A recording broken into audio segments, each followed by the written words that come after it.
Yeah, because you just said, when we were talking about Jerry and Eazy, you just said that you and E hung out a lot. You know what I'm saying, during his last days. Did you notice, you know what I'm saying, that he was sick? I mean, or did you just think it was bronchitis? No, man. Because, like, if you read in some articles, you'll see that I was there them last couple of days. Before he went to the hospital on Tuesday, I'm talking to him because I'm living in one of the houses. I'm living in the big 4-bedroom with the swimming pool and the barbecue and the basketball courts and all that. And he had like this mini mansion that he was living in, going to move from there to the Norwalk house. And so we're chopping it up. This is after he went to the hospital in Norwalk, after he went to the doctor behind that bronchitis shit. A couple days later, I'm talking to him on the phone, and I'm like, cuz, what you want me to do with the keys? And he's like, but he's talking like, like kind of short breath. And it's some weed up there that I'm supposed to get at. So, and I'm telling him, I said, cuz, you up there smoking weed. He said, I'm not smoking weed. And he's laughing. And I said, cuz, you need some oxygen. And he go, I got oxygen. And I said, so when do you want me to bring these keys? He said, tomorrow. That would have been Wednesday, right? So I call Wednesday. I don't get in contact with him. The next thing you know it, he's in the hospital. I think it was Thursday. And that's when, how everybody's at the hospital going crazy, like, what the hell's going on? And then when I go back to my house, I can't even get in my house because they got the Muslims and the FOIs not letting me in my own crib. And they have to tell him, hey, he lives here. And I'm like, what's going on? They got the big Mayflower truck parked outside, and they taking all my shit. That was the illest thing ever, because just before that, bro, we were at Friday, me and E, and we're having lunch. Now, how everybody say, you people look skinny or go through whatever. E had a little pop belly. Like anybody who know E, he had a little pop belly. And when he be at the house in Norwalk, he won't have his shirt on. He had that pop belly showing. He wasn't going through nothing. He wasn't coughing in. And when he went to the hospital, they was talking about it was bronchitis. Don't you think when he went then they would have thought he knew he had something? Yeah. Yeah, when they first went and tested him, because he was having an asthma attack at the house in Norwalk. Said he asked one of the twins, what does the asthma attack feel like? And they said they didn't know because they didn't have asthma. They said call Ed. Ed was like a runner, gopher type of dude that worked for Ruthless at the time, a Hispanic OG dude. And so he called Ed and he asked Ed, he said, Ed, what does an asthma attack feel like? And he said, it feels like somebody stepping on you, like an elephant stepping on your chest. And he said, I'm having an asthma attack. So he told the twins to take him to the hospital. And that's the first shit. And then all that other shit, I don't know, bro. Because like I said, it gets me excited. So you hear me just rambling. I mean, because it's like I haven't really got to speak about all that. So, in them last days, it was me, him, and Shaky. Do you know who Shaky is? Yeah, I heard of Shaky, but please tell me, listeners, who he is, though. Okay, Shaky is a.k.a. Dirty Red. Okay, Dirty Red.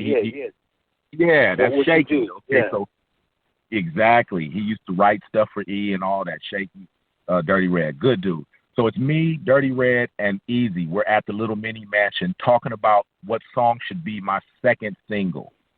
All right? It's me. First, it's me and E. And we're talking about what song should be my second single. Then Dirty Red gets there. E, no shirt on, pop belly. Me, him, Dirty Red. We smoking weed, talking, chopping it up. Next you know it, your girl is leaving. So I'm on my way upstairs, and I say hey to her, and she don't say nothing to me. And Eazy say, never mind her, cuz she leaving. Then the next you know it, my man in the hospital and they married. Yeah. And you know what? I heard you mentioned about the Nation of Islam.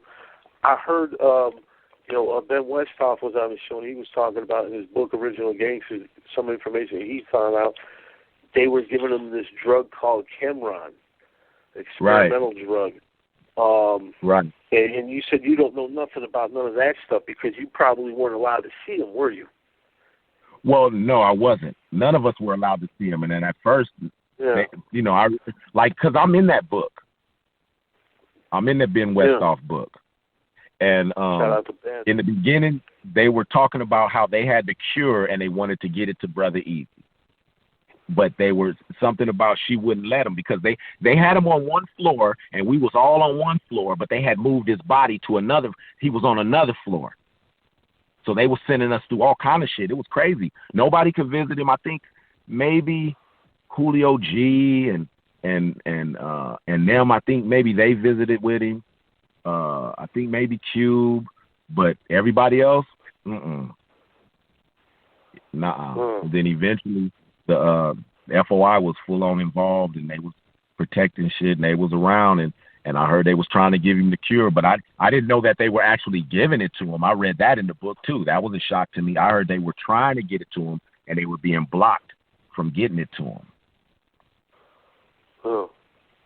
Yeah. That's crazy. I don't know why they'd be blocked or because you got to pull out any stops necessary. But the whole thing has a fishy smell all over it, man. It's just crazy. Because worst of all, of course, his friends like you have lost a friend, but his kids, they're without a father. Right. Grandbabies don't get to see us. I mean, that's horrible situation. But hopefully the truth comes out eventually. Hopefully, they're able to tell what really went down. Now, the homie Frost, he was talking about in the interview about what acupuncture needles or something. I don't know. I'm kind of not buying that theory. Funny. When I saw that shit, I was like, what? Corny as hell. My bad, but that was corny. He did used to go get acupuncture, but are you serious? Stop it, bro. That's somebody that wasn't around. That's somebody who was around. I ain't even gonna front because that is the homie, okay? And but not like that, bro. I mean, no. Come on, man. That's not. No, because if it was like that, check it. If it was like that, and he was giving it during that time, then other people would have it too. Yeah. Other people would have it too. So that throws that out the massive outbreak of it or something. Because they've done that. Nurses have given people tainted needles in hospitals and stuff, and a bunch of people ended up infected with HIV or hepatitis or something. Yeah, definitely. Right. No, this man had babies. I'm thinking that man got a hit. That man had babies after, he had babies that were babies when he died, and none of them babies are sick or have anything. They're all healthy, beautiful children.